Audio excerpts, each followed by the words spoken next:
በስመ አብ ወወልድ ወመንፈስ ቅዱስ አሐዱ አምላክ አንድ አምላክ በሚሆን በአብ በወልድ መንፈስ ቅዱስ እናምናለን። ሰይጣንን እንክዳለን። በመካከላችሁ አድር ዘንድ መቅደሴን ስሩልኝ።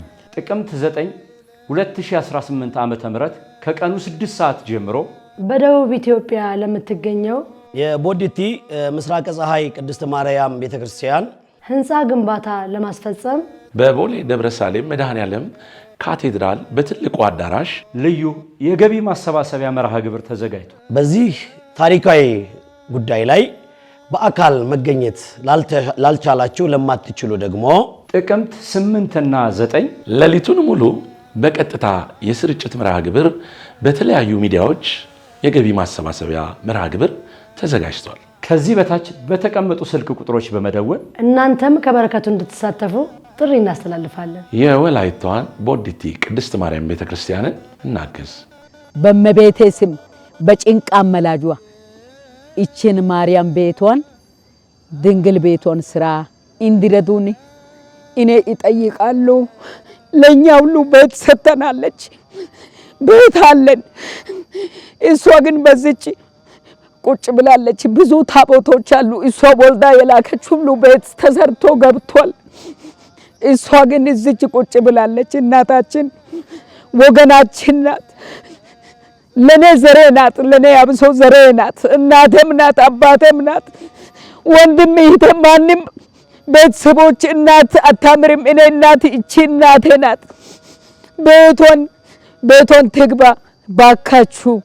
ባካችሁ ስለ ጭንቁ አመላጅ ስለ እመቤቴ ዓለም አቀፍ ኢትዮጵያን ይለምናለሁ። አቅማችን ትንሽ ነው። ኑሮ ደግሞ ከእጅ ወደ አፍ ነው። ትንሽ ከተማና ጀምረናል፣ ግን ለማየት እንፈልጋለን። ስለ መድኃኔዓለም ብላችሁ ስለ ልጇ አንድዬ ብላችሁ እኛን እርዱን። በየቦታው በየአገሩ አስተላልፉልን ሀደራችሁን። አቅም አጣን፣ አቅም የለንም። ኑሮ ይሄው ነው እንግዲህ ታውቃላችሁ ስለ ኢትዮጵያ። ከዛም የባሰ ነው። እዚህ አገር ደግሞ ከእጅ ወደ አፍ ነው። እርዱን። ኢትዮጵያውያን ኦርቶዶክሳውያን ይህን ለፍጻሜ የደረሰውን ቤተክርስቲያን ባለው ዕውቀታችሁ በገንዘባችሁ እስካሁን የምታደርጉትን በጎነታችሁን አሁንም እንድትለግሱና በእለቱ ቦታው ላይ እንድትገኙ ባትገኙም ደግሞ ይሄን ቀን አስባችሁ አስፈላጊውን ነገር ሁሉ እንድታደርጉ በቅድስት ቤተክርስቲያን ስም ጥሬን አስተላልፋለሁ። እኛም ለወላይታዋ ቦዲቲ ምስራቀ ፀሐይ ቅድስት ማርያም ቤተክርስቲያን አለንላት።